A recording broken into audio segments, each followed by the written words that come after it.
एक और रिवायत हमारे पास, वो रिवायत कौन सी है? उम्मे सलमा रजी अल्लाह तआला के ख्वाब में आई। तिरमिज़ी के अंदर ये रिवायत है कि सलमा, एक रावी है सलमा, बयान करते हैं कि मैंने उम्मुल मोमिनीन सलमा रजी अल्लाह तआला से रोने का सबब पूछा कि आपको किस चीज ने इस हालत के अंदर मुब्तला किया, ये क्रिया और जारी के अंदर आप मुब्तला हैं, किस चीज ने मुब्तला किया?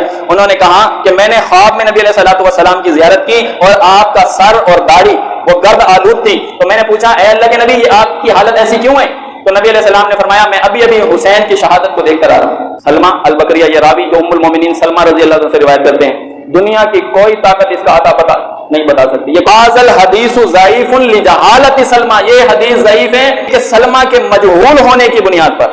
फिर इसकी आप एक इल्लत और देखें, उम्मु सलमा सनत 59 व 50, उम्मे सलमा रजी अल्लाह तआला की वफात हुई 59 हिजरी के अंदर और शहादत हुसैन है 61 हिजरी के अंदर 61 में, यानी उम्मुल मोमिनीन उम्मे सलमा अपनी वफात के 2 साल के बाद ख्वाब देख रही है।